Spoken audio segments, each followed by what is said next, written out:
On the morning of the 17th of August, 1944, at the entrance of a small town near Files in northern France, a GMC CCKW stood abandoned. Its canvas cover was shredded by battle damage, but the engine was still warm. A quick Luftwaffe strafing run had forced an American supply unit to retreat, leaving the giant truck to its fate. As mechanics from the German 276th Infantry Division approached the vehicle and began inspecting it, they immediately sensed they were looking at something they had never seen before.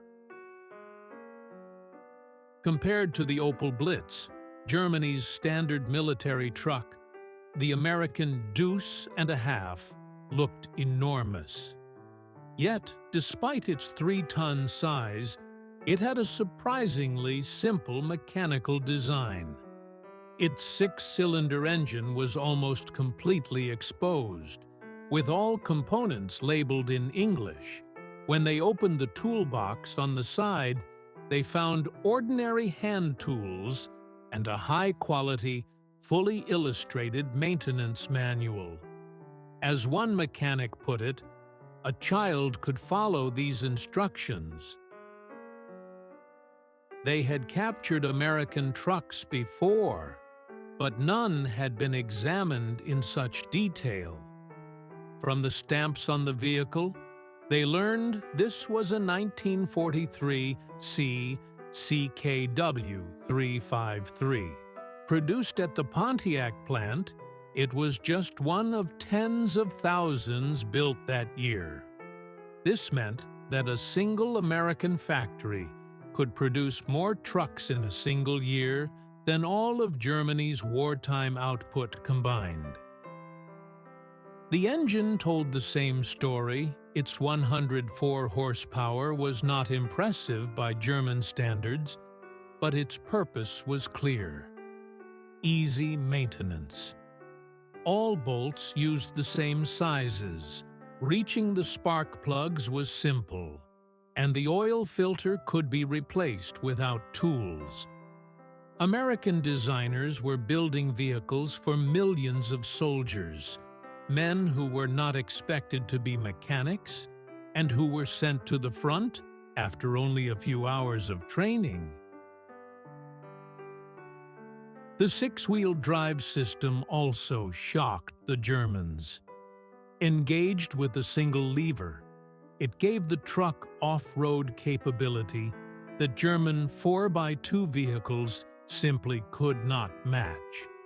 The crude-looking leaf springs were not as elegant as precision-engineered torsion bars, but they kept working even when bent or twisted under wartime conditions. German engineering prized precision. American engineering prized durability. But the most devastating revelation came from the numbers. Germany produced roughly 27,000 Opel Blitz trucks in 1943. The Americans produced nearly 20 times that number of CCKWs alone. And that was just a single model.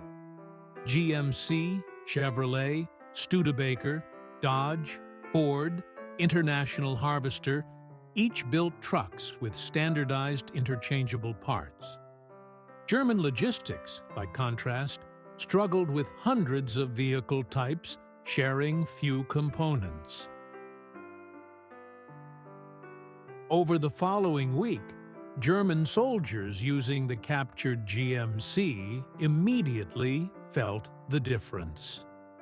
The American truck breezed over roads where the Blitz struggled and kept running even when loaded far beyond its rated capacity. A supply sergeant summed it up. This truck is reliable not because of fine craftsmanship, but because it's designed to survive abuse. On 25th August, the Germans saw how dire their situation truly was. Endless GMC convoys streamed down a parallel road. Young German soldiers were stunned, members of an army that relied largely on horses, confronted for the first time with a fully motorized force. While the Wehrmacht depended on more than 5,000 horses to move a single regiment, American units relied on trucks, and the Americans had them by the thousands. By autumn, German units had captured more American vehicles. Mechanics were astonished to find that parts from different manufacturers were interchangeable. Carburetors, electrical systems, tires. The American vehicle fleet possessed a level of standardization Germany had never achieved. During the Battle of the Bulge, German logistics collapsed. Tanks were abandoned for lack of fuel.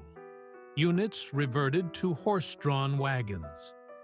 The offensive itself depended on capturing American fuel and vehicles, an embarrassing symbol of Germany's industrial weakness.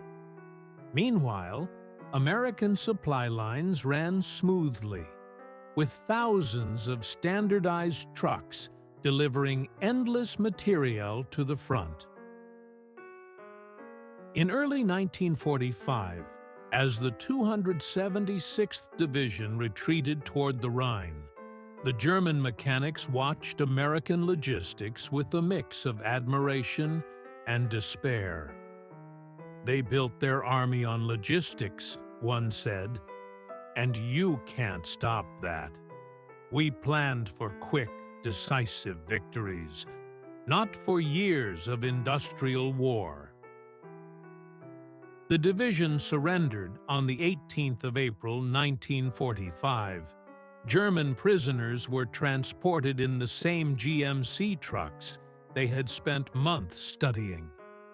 At the processing center near Koblenz, hundreds of American trucks were parked. Young American mechanics, with ample spare parts and tools, performed maintenance effortlessly. When an American motor sergeant asked a German mechanic if he could work on GMCs, the German answered without hesitation, yes. After all, they had been keeping captured trucks running for months. Working alongside American mechanics, they learned that a CCKW engine could be completely removed and reinstalled in 8 hours by 2 men in field conditions. An Opel engine, by contrast, required factory equipment. German vehicles were precise but fragile. American vehicles were simple, yet extraordinarily durable. When the war ended, Germany lay in ruins. Yet the vehicles that helped keep the country alive were American trucks, now carrying Marshall Plan aid as German industry rebuilt. American manufacturing principles were gradually adopted: standardization, shared parts, designs suited for mass production. By the late 1960s, former Wehrmacht mechanics were sharing their lessons publicly.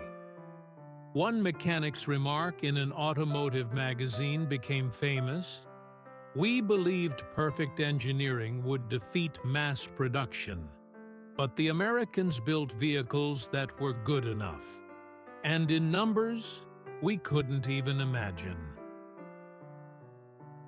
A GMC CCKW and an Opel Blitz displayed side by side in a museum made the truth obvious. More than 500,000 of one had been built, only a fraction of the other. Both were well designed, but only one had become the engine of a global army. The German mechanic's story with the American Deuce-and-a-Half became a story of learning through defeat. They had believed precision would triumph over quantity. They had thought craftsmanship was more valuable than standardization.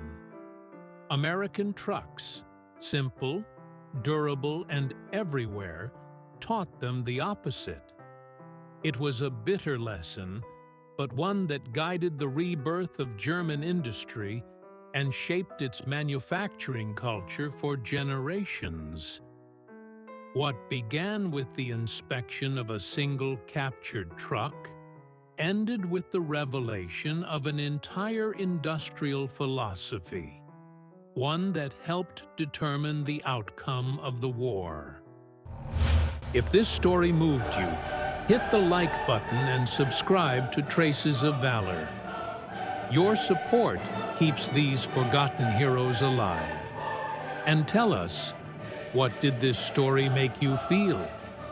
Drop your thoughts in the comments below.